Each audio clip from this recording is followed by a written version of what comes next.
வாராகி, என் அன்பு செல்லமே, என்னுடைய தங்கமே, எந்த நிலையிலும் எந்த ஒரு நிலையிலும் உன்னுடைய மதிப்பையும் மரியாதையும் விட்டுவிடாது. யாராக இருந்தாலும் தைரியத்தோடு பேசு. யாராக இருந்தாலும் உன்னுடைய வாழ்க்கையில் குறுக்கே வந்தால் அவர்களை நிமிர்ந்து நின்று, ஏன் என்னுடைய வாழ்க்கையில் இந்த ஒரு தொந்தரவை கொடுத்தீர்கள் என்று கேள்.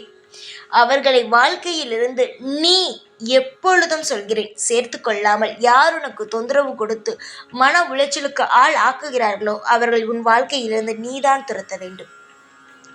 வாழ்க்கையில் சந்தோஷம் வேண்டும் என்றால் போராட வேண்டும். அதனுடைய விஷயத்தை தான் நான் சொல்ல வருகிறேன். தங்கமே, வாழ்க்கையில் நிறைய சந்தோஷங்களோடு இருக்க வேண்டும் என்று எண்ணம் உனக்கு இருக்கிறது. ஆனால் சிலரோ உன்னை தேவையில்லாமல் சீண்டி பார்க்கிறார்கள்.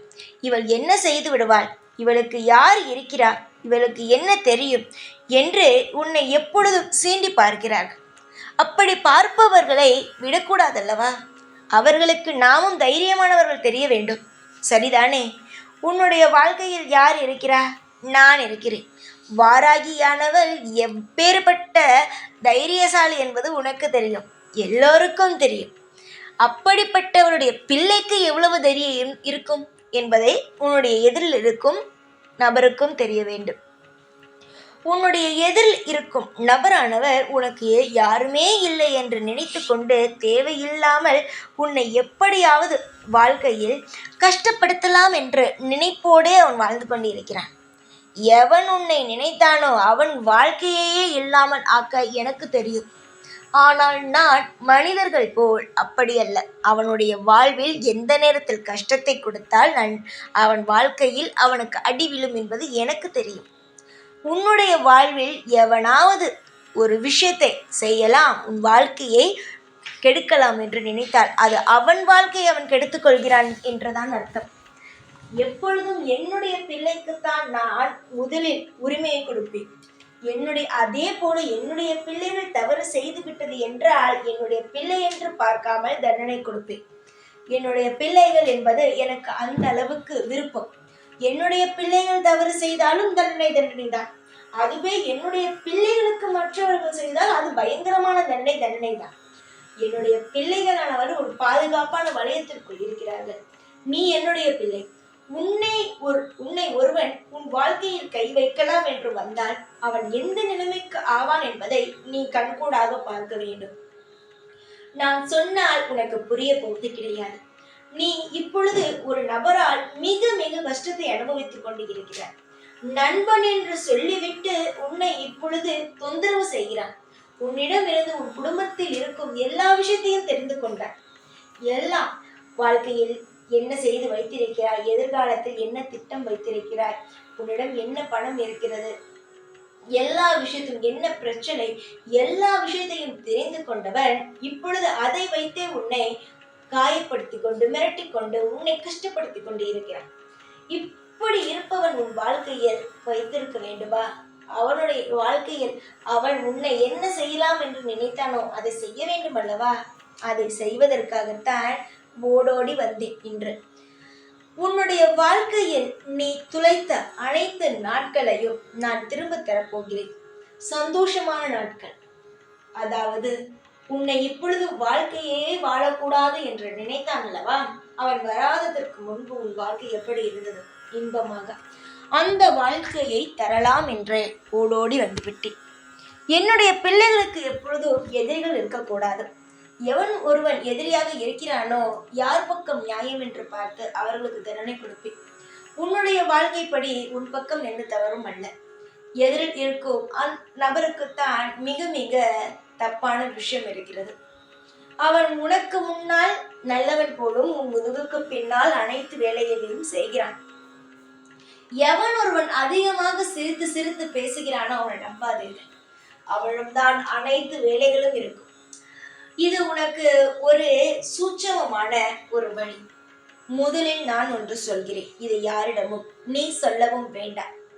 இப்பொழுது நான் சொல்லும் விஷயத்தை நீ உனக்கு யார் எதிரியாக இருக்கிறார்களோ, உனக்கு யார் தொந்தரவு கொடுக்கிறார்களோ அவர்களுக்கு செய். நிச்சயமாக உன் வாழ்க்கையில் உன் எதிரி உன்னை கண்டு ஓடுவான். என்னுடைய ஆலயத்திற்கு வந்து என்னுடைய குங்குமத்தை வாங்கி கொண்டு போய் அவனிடம் கொடு. என்னுடைய குங்குமம் என்று இந்த கோயில் அதெல்லாம் சொல்லாது. கோவிலுக்கு போனே குங்குமம் என்று கொடு. அவன் வைப்பான். வைத்த அடுத்த நிமிடத்திலிருந்து, அவன் நெற்றியில் வைத்த அடுத்த நிமிடத்திலிருந்து அவன் வாழ்க்கையில் உன் பக்கமே அவன் வராத வகையில் அவனை அடித்து துரத்துவேன். அவன் அதற்கு பிறகு என்னுடைய குங்குமத்தை அவன் நெற்றியில் வைத்த பிறகு அவன் உன் பக்கமே வரமாட்டான். அந்த அளவுக்கு அவனுடைய எண்ணங்களை நான் மாற்ற ஆரம்பிப்பேன். இதை செய்து பார். இதை யாரிடமும் சொல்லவும் வேண்டாம். இது ஒன்றும் தவறல்ல. என்னுடைய குங்குமத்தை தான் தரப்போகிறார். இதில் எந்த உனக்கு பயமும் அல்ல. இந்த வாராகியானவள் யாரையும் அழிக்கும் நபர் அல்ல. தன்னுடைய பிள்ளைகளை காக்கும் உண்மையான தாய். ஒரு பிள்ளையை பெற்று எடுத்து ஒரு தாய் எவ்வளவு கஷ்டப்பட்டு வளர்க்கிறார். அந்த தாய் எந்த அளவு தன்னுடைய குழந்தைகளை பார்த்து கொள்வாளோ அதே அளவுக்கு நான் பார்த்துக் கொள்வேன். இந்த உலகத்தில் இருக்கும் அனைவருமே என்னுடைய குழந்தைகள். இவர்கள் அவர்கள் என்று எனக்கு கிடையாது. ஆனால் தவறானவர்கள் யாராக இருந்தாலும் என்னுடைய குழந்தைகளாக ஏற்றுக்கொள்ளவே மாட்டேன். அதுபோல இன்னொரு நபர் வாழவே கூடாது, அவனுடைய வாழ்க்கை எனக்கு வேண்டும் என்று நினைப்பவர்களும் என் குழந்தைகள் கிடையாது. நான் அவர்களை இந்த பூமிக்கு படைக்கும் பொழுது நல்ல எண்ணத்தோடு படைத்தேன். அவர்கள் நடுவில் மாறி ஒரு அரக்கன் போல் மாறும் பொழுது என்னுடைய பிள்ளைகள் கிடையாது. நான் அவர்களை என்னென்ன தண்டனை கொடுக்க வேண்டுமோ கொடுப்பேன். வாழ்வில் நிம்மதி இல்லாமல் நான் ஆக்குவேன். உன்னை அவன் எப்படி நினைத்தானோ அதை விட அவன் வாழ்க்கையை நான் மிக மிக பிரச்சனைக்கு உண்டாக்குவேன். நீ உன்னுடைய எதிரி என்று நினைக்காதே. என்னுடைய பிள்ளைகளுக்கு எவன் ஒருவன் தொந்தரவு கொடுப்பானோ அவன் எனக்கும் எதிரிதான். எப்பொழுதும் நல்ல எண்ணத்தோடு இருக்க வேண்டும். நல்ல யோசனைகளை சிந்தியுங்கள். நல்ல வேலையை செய்யுங்கள். உங்களுடைய வாழ்க்கையை நீங்கள் பத்திரமாக பார்த்து கொள்ளுங்கள். அடுத்தவர்களுடைய வாழ்க்கைக்கு எப்பொழுதும் போக வேண்டும், அவனுடைய வாழ்க்கையை கெடுக்க வேண்டும் என்று நினைக்காதீர்கள். பொறாமை எண்ணத்தை முதலில் அடியோடு எடுங்கள். இது எல்லாம் இல்லாமல் இருந்தால் நீங்கள் தெய்வத்தை சுலபமாகவே அடையலாம். தெய்வம் உங்களுடைய கண்ணுகளுக்கு பட்டுக்கொண்டே இருக்கும். மனதுக்குள் அத்தனை அழுக்குகளை வைத்துவிட்டு தெய்வத்தை வணங்குவது வீண். இது எல்லோருக்குமே நான் பொதுவாக சொல்லும் ஒரு விஷயம். அமைதியோடு இருங்கள். கோபப்படாதீர்கள். கோபப்படும் பொழுது உங்கள் வாழ்க்கையில் நீங்கள் என்ன செய்கிறீர்கள் என்பதே உங்களுக்கு தெரியாமல் போய்விடும். அமைதியோடு ஒவ்வொரு விஷயத்தையும் செய்து வாழ்க்கையை நிம்மதியாக வாழும் வழியை மட்டும் பாருங்கள். என்னுடைய அழகான பிள்ளைக்கு நான் அழகான வாழ்க்கையே தருவேன். தைரியத்தோடு நிதானத்தோடு இரு. யாரை கண்டும் அஞ்சாதே. எதுவாக இருந்தாலும் இந்த வாராகி இடம் சொல். எப்பொழுதும் இந்த வாராகி உன்னுடனேயே இருப்பேன். ஜெய் வாராகி.